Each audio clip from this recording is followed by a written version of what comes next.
All right, let's do this. How are you? Everything is greatites. Everything is greatalists. Everything is greatetians. What's happening? I'm Mark Moran, and this is the podcast.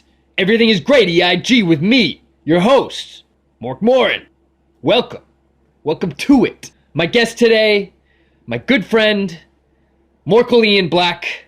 We came up together. We've always supported each other. Good friends. Our kids are friends. Great guy.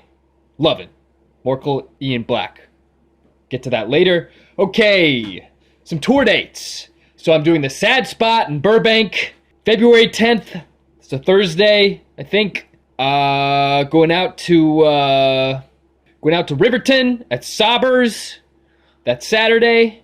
And then I'll be down in San Diego at Boohoo's on the following Tuesday. So, things are good. Things are great. I feel great. I don't know why I'm even saying this, but not once have I thought that authoritarianism was creeping its way into everyday society and that I, as a Jew, would probably be better off moving to Canada rather than dying in the gas chambers they're going to erect in the liberal coastal cities in the near future. Not once have I thought any of that. And why would I? Because things are great. We got universal health care. They're working on universal daycare. That would be great. So a little bit about my family. Wife, she's great. Kids are great. Boomer just turned 18. He's a man. He's thinking about college.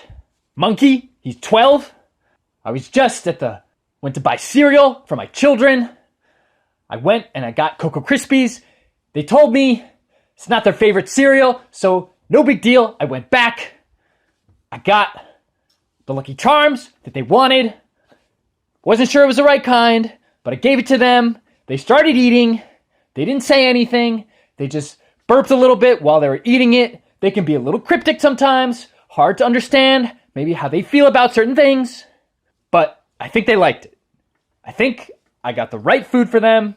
I think they liked it. So things are good. What else? Right. My old man was in town. He just left. Really wanted him to stay longer, but he had to go. He's got a new gig. He's volunteering down in Guatemala. He's working with the children of garbage collectors. I think it's great. I think it's great for him. Love my old man. He was here. He's always been incredibly supportive of me and anything I've done from when I was just started playing pan flute, when I was 8 years old, till I became a tragedian after college. He's been there, sets great boundaries, sets a great example. When he left, we hugged for 10 minutes. That's what we do. We put our arms around each other and we just really squeeze and we go back and forth and we say, I love you, I love you, I love you. We get louder and louder each time. And by the end of the 10 minutes, we're just shouting at each other. It's great. It's my old man. I'm not embarrassed. Nothing embarrassing about that. He's a good dude. And I wish him well. His new gig down in Guatemala.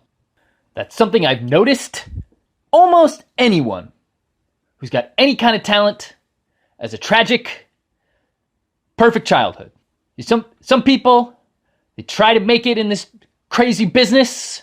They just don't have it. You talk to them, and they didn't have that perfect childhood. Maybe they had a pretty good dad, pretty good old man, but he had one too many every once in a while.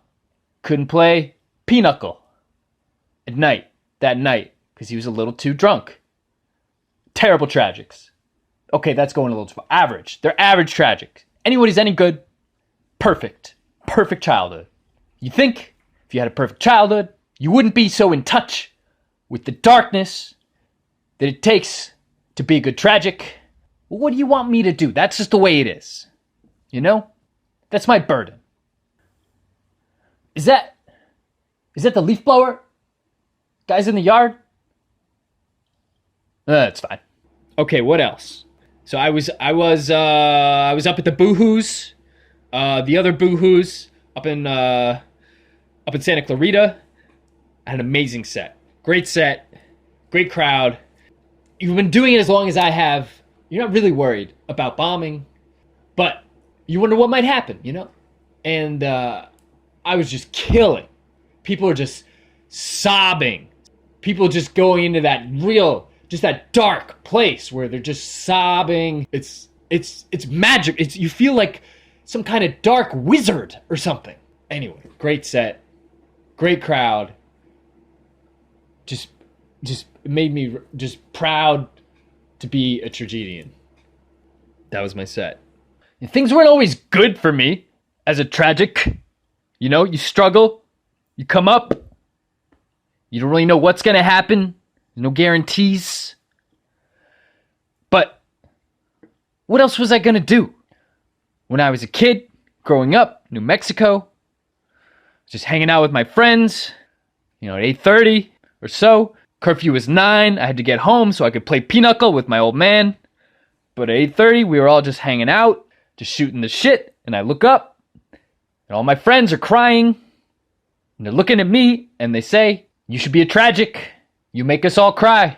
That's when I knew. What else was I gonna do? I'm not good at anything else. People need a good cry. You need a good cry. I've been discovering some new music. As you know, I'm into that 90s pop. Been digging into Hanson, the B-sides. O-bop, P-bop. They got a lot more than just M-bop. Some great records. Great records. Oh, I almost forgot. I'm in a new show. It's very dark. Plays to my strengths. I play a serial killer who stalks and beheads lady wrestlers with an antique sword from the Civil War era. It's great. It's a great role. I'm really enjoying going from tragedian to tragic actor. Check it out. It's called Darkness. It's great. All right, let's get to my guest. Like I said, we came up together, my good friend.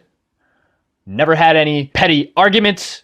Never had any foolish falling out. Just love, endless love for each other. My good friend, Mork in Black. At the end of the show, I'll play a little pan flute for you guys. I got a new pan. All right. Hope you like it.